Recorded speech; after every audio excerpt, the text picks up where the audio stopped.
Swimming is here, but that's not all that's arrived with New Horizons 1.3. There's even some pleasant surprises to discover that Nintendo previously didn't announce or fully elaborate on. So I've got 10 cool new features in 1.3 that you might not know about, so let's jump right into it. First off, when you're logging into a new day for the first time after installing the update, Isabelle will have an announcement for you telling you that the ocean waters are now safe to be explored, but only with a wetsuit. I logged in as soon as the update was released late Thursday in North America, and it was my first time logging in for the day. If you've logged in before the update drops, I'm unsure if you still get this announcement the next day, even if you've already gone swimming, but I would assume that you do because it would be weird if it was only for people who logged in that specific amount of time. Next up, Nintendo has delivered all players a special gift in their mailbox for installing the new update, which is the Snorkel.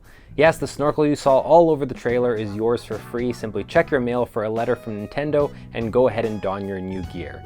Even though swimming is now available, you don't really have it unlocked from the second you step into the update.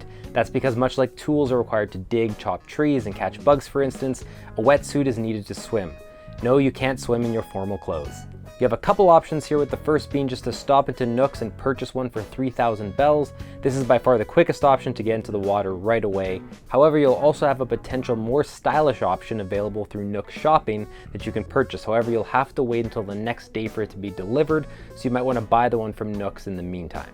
Swimming means new creatures to discover, sea creatures to be exact, and we know exactly how many there are with a whopping 40 to find. There were 30 in New Leaf, so this means that there are 10 brand new sea creatures to discover in New Horizons, so get out into the ocean and get started. By the way, when you're out in the open waters, not all your Nook phone apps will work like you expect. For instance, you're unable to view your map when in the ocean. Your mini-map still shows up, but the full map for whatever reason is inaccessible. Also, you can't access the construction mode app and will get a connection error, but this one is kind of to be expected, as really what is there to do in the water with your construction app.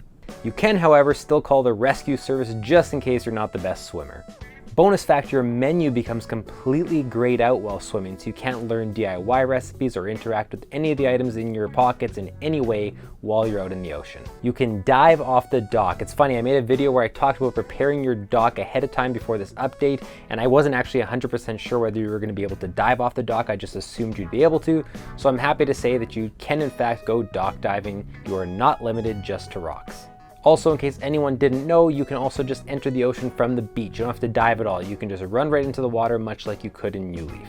Speaking of diving, there's multiple ways to dive into the ocean. You can do standing dives off of the edge, or you can do one of those running dives that you saw in the trailer, so dive, dive, dive to your heart's content.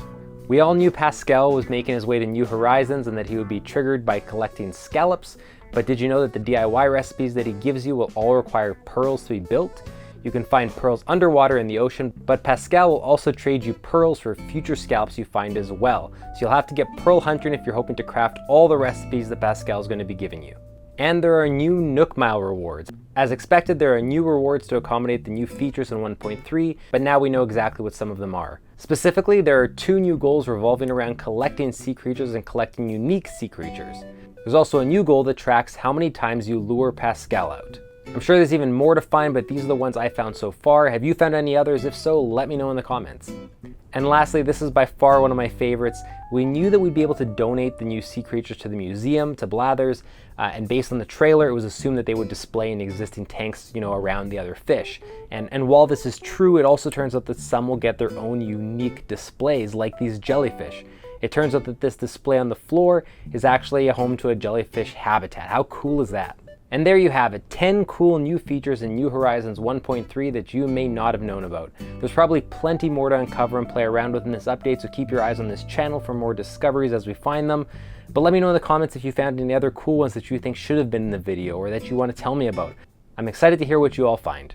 And if you like this video, please consider subscribing to the channel and leaving a like as well. I really appreciate all your support and anything that helps me continue to make this content for you. Thanks for watching, and I'll see you next time.